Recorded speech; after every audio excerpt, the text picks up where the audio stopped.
નમસ્કાર ખેડૂત મિત્રો, આજે આઈપીએલ કંપનીની ટીમ આવી પહોંચી છે અરવિંદભાઈની વાડીએ. તો અરવિંદભાઈ ફાર્મ ઉપર હાજર છે. તો આપણે જે આઈપીએલ કંપનીની જે બે પ્રોડક્ટ વાપરી છે અરવિંદભાઈ, તો એનો રિઝલ્ટ વિશે આપણે પૂછીએ. તો પહેલા અરવિંદભાઈ તમારું નામ, ગામ, મોબાઈલ નંબર બોલો. મારું નામ અરવિંદભાઈ બેચરભાઈ સભાડિયા, ગામ બગદાણા, તાલુકો મહુવા, જિલ્લો ભાવનગર. ઓકે અરવિંદભાઈ, તમે જે આઈપીએલ કંપનીનું ઉત્પાદન વધારવા પ્રોફ્યુઝર વાપર્યું એનો તમને રિઝલ્ટ કેવું દેખાડું? રિઝલ્ટ બહુ સારું. શું ફાયદા જોવા મળ્યા? જો સુયા બુયા વધુ, પછી માંડવી દોડવા સારા છે, બરોબર. પછી એની આ સાઈઝ સારી છે, પછી ગ્રીનરી હાઈટમાં કેવું લાગે? હાઈટમાં સારું. પછી જે કોરલ વાપરવાની અંદર ઈળુનો કેવું ના, result? એ હું નામ ને આવી જ નથી. ઓકે, તો ઈળુની અંદર 100% રિઝલ્ટ મળી ગયું? 100%. તો ખેડૂત મિત્રો, આપણે છોડ ઊંચો કરીને જોઈ શકીએ કે આઈપીએલ કંપનીનું જે આ પ્રોફ્યુઝર વાપરેલું છે મિત્રો, તમે જોઈ શકો છો મિત્રો. અરવિંદભાઈ, તમે આની અંદર કેટલા સ્પ્રે કર્યા હતા? એક.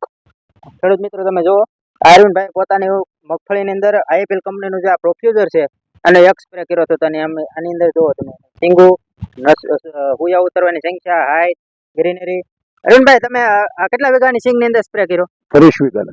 મિત્રો, ખેડૂત મિત્રો, બીજા ખેડૂતોને ભલામણ કરો કે આ પ્રોડક્ટ વપરાય કે ના? હા, વપરાય. આભાર અરવિંદભાઈ. તો જો તમારે પણ તમારી મગફળી